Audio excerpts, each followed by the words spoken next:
Jai Sitaram. Ayodhya Ch, chapter 20. In the previous section, we saw how the ladies of the palace lament that their beloved Rama has to go off on an exile. They talk about his great noble qualities, such as how Rama, without even being instigated by his father, takes care of them so beautifully, how Rama never utters a harsh word, and how Rama loves them as much as he loves his own mother, Kaushalya.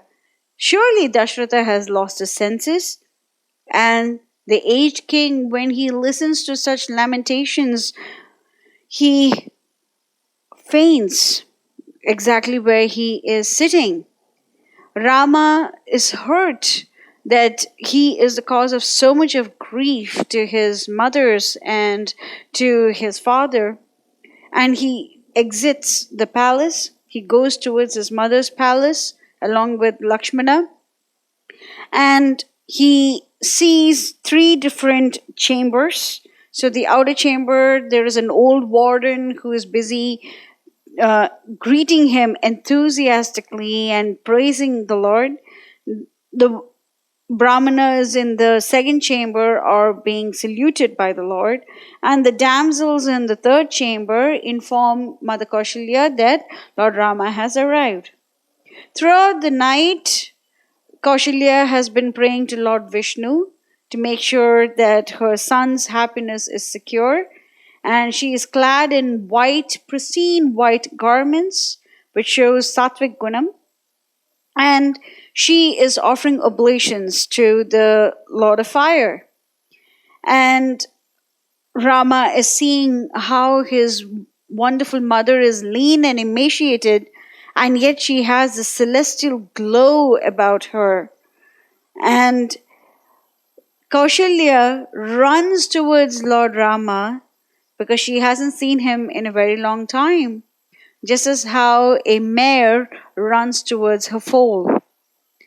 And logically, we can see that it was just one day before that Lord Rama had come to Mother Kaushalya's palace to inform her that his father is going to crown him the king of Ayodhya. And yet, Valmiki has mentioned Chirasya, that means a very long time, because to a pure devotee, even a fraction of a second away from the Lord is an incredibly long time. And therefore, Mother Kaushalya hasn't seen Rama for nearly one whole day. It is almost like a millennium to her. Now we shall see how Lord Rama informs his wonderful mother that he is supposed to go off to the forest. Verse 21. Sa mataram abhikrantam upasamgrihya ragavaha parishvaktascha bahubhyam upagratascha murdhani. Rama went round his mother in reverence, bowed low, and touched her feet. Kaushalya embraced him fondly, smelt the crown of his head, and her supreme love and affection for him found expression in hearty and sincere prayers for his good. Verse 22. Tam uvacha duradarsham ragavam sutam atmanah Kaushalya putra vatsalyat idam priyahitam vachah. Kaushalya spoke these pleasing words affectionately to her beloved son Rama, who was unassailable by his enemies. Verse 23. Vridhanam dharmashilanam rajarishinam mahatmanam prapnuhi ayuhu cha kirtim cha dharmam cha upahitam kule. May length of days, boundless fame, and the proper observance of the royal traditions crown you ever, even as your ancestors of glorious memory, righteous, noble, and grey in the years of experience. Verse 24. Satya pratignyam pitaram rajanam pashya raghava adya eva hi tvam dharmatma yovarajye abhishekshyati. Your father was never known to break his word, and this day he will install you as the heir apparent, even as he promised it to you. Verse 25. Dattam asanam alabhya bhojanena nimantritah mataram ragavah kinchit prasarya anjalim abravit. For is he not deeply versed in the knowledge and practice of the mysteries of Dharma? Kaushalya offered Rama a seat and invited him to dine there. So she says, Vriddhanam, as with the aged, Dharma Shilanam. That means the one who is always very righteous, who follows Dharma, whose conduct is in adherence to Dharma, the one who is great souled. Raja Rishinam, that means royal sages. Mahatmanam, that means great souled ones. Prapnuhi ayuhu, that means long life. Kirtim, that means fame. And dharmam, that means righteousness. Upahitam kule, she says, just as how your ancestors were, the same way you should also be.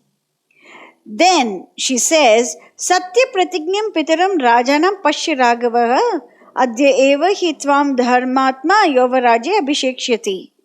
Your father is known for being true to his promise. And yesterday he promised that you are going to become the king of Ayodhya. Therefore, you are going to succeed your father in ruling this kingdom. Look at the statements of Mother Kaushalya. A mother's true love never really goes in vain. Rama, she wants him to have Ayuhu. Rama ruled the earth for 11,000 years. Kirtim, the whole world knows how Rama happily sacrificed that opulent kingdom in the altar of Dharma. And he went off to the forest, stayed there for 14 years, killed the mightiest king of all the demons, and then triumphantly returns to the kingdom of Ayodhya with his wife, with his brother, with his friends, and is crowned the king of this entire world. Dharmam. Rama is always known for maintaining his dharma. He never really swerves from it. Even in the direst of circumstances, he never lets go of his proper dharma. So, Mother Kaushalya's blessings to Lord Rama did not go in vain. Everything became exactly the way she wished him to. The next one is Satya Pratignyam Pitaram Rajanam Pashya Raghava. So she first says Satya Pratignyam Pitaram. Your father is known for upholding his word. Your father does not break any word. This is Kaushalya's analysis of her beloved husband, King Dasaratha.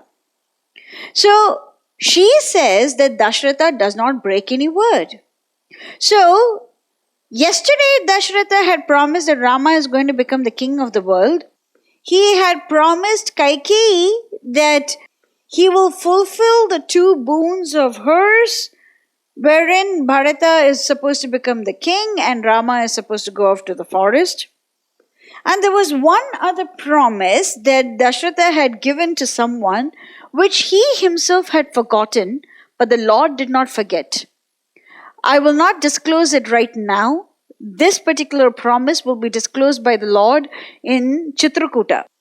We also saw that Rama is known as Pita Hityam Rataha. So Rama is always looking to make sure that his father stays true to his promise. Whatever is beneficial for his father, that's what Rama would do. We saw this a couple of chapters ago.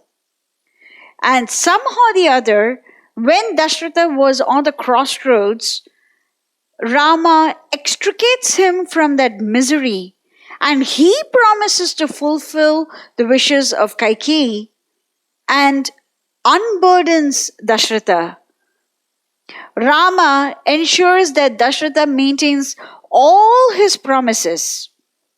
And just to make sure that Kaushalya's blessing is also fulfilled, when he returns from his exile, he is crowned the king of this entire world. He lived on earth for 11,000 years and then decided to end his avatar. 14 years out of 11,000 years is a very minuscule amount, to be very honest. Of course, the people of Ayodhya loved him so much that even a second away from him was almost like a huge eon. But Rama ensures that he will always follow the wishes of his own devotees. This is the Lord. He protects the dharma of his devotees. He ensures that Kaushalya's blessings do not go in vain. So these are the two different blessings Kaushalya gives him at this time.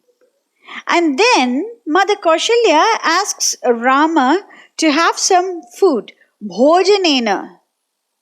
And she also asks him to take a seat. But Rama refuses to sit down. But yet he touches the seat to ensure his mother that he is accepting that love. He just cannot use it at this moment. This concept is repeated a couple of times in Valmiki Ramayana. And now slowly he is going to prepare himself to speak to his mother. Verse 26. Sa svabhava vinitaha cha gauravach cha tada annataha prashtito dandakaranyam aprashtum upachakrami. Modest and unassuming by nature, Rama's extreme devotion to his mother would not allow him to take his seat before her. He touched it instead and replied to her with folded hands and with the least tinge of shamefacedness in his voice. So, it's mentioned that Rama has great respect for his mother. Svabhava vinitascha. So, by his very nature, he is exceptionally humble. And it's mentioned Gauravat, because he has that respect for his beloved mother. So Rama himself is very humble, and on top of that he loves and respects his mother so much, and now he is making sure that he is set to ask her permission to go off to the forest. It's very interesting to see how the Lord is always thinking about his devotees' welfare. And this is going to become very apparent in the next verse that he says. So Rama is very humble, he is very modest, he is very respectful towards his mother. He bows down to his mother, but his mother hugs him, smells his head, and is very eager to be close to him. This is the bond between Rama and his mother. This is the bond between Rama and his father as well. We have already seen that when Rama comes to the palace of King Dasaratha, the assembly hall of King Dasaratha, he bows down to his father, but Dasaratha clasps him close in an embrace. He smells his head, he makes him sit on a resplendent throne, and so on and so forth. So the bond that the Lord has with his parents is so deep that he will do anything to make sure that his parents, his great bhaktas, are absolutely satisfied in the fact that they have him as his son.